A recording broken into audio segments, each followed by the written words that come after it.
Nawaya is a social enterprise, co-creating resilient, bountiful and self-reliant Egyptian farming communities here in Egypt.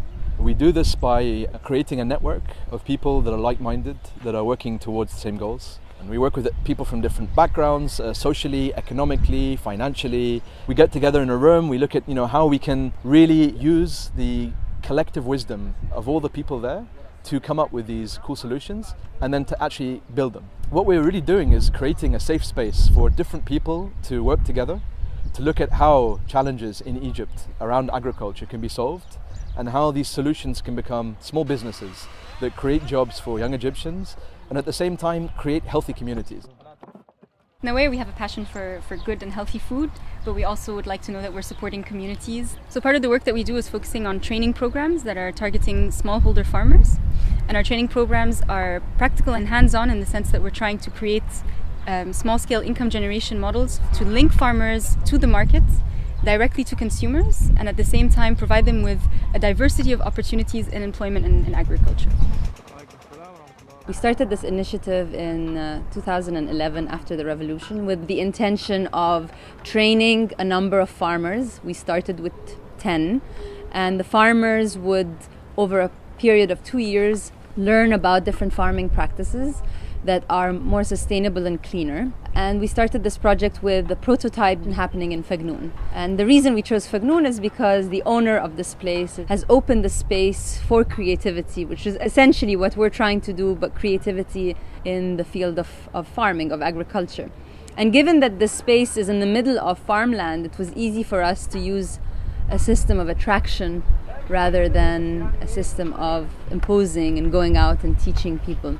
From the very beginning, the farmers were very keen on immediately starting with a concrete product that can be sold so that they can feel like there is an added value for them to be in this project. And indeed, we started working on raising an indigenous variety of chickens called Bigawi. Nature does everything beautifully. There are not just one tomatoes, there are not just one kind of berries. There are different varieties in every country of all these different things. This breed that Nawaya is trying to re-establish is the Bigawi chicken, which was originally from the city of Fayoum. And because it's from this country, from Egypt, is a lot more adapted climatically and also in terms of pests and disease that can attack it.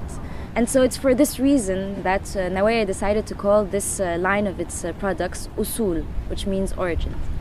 Every household in the rural areas, even in cities, raise poultry for eggs and meat.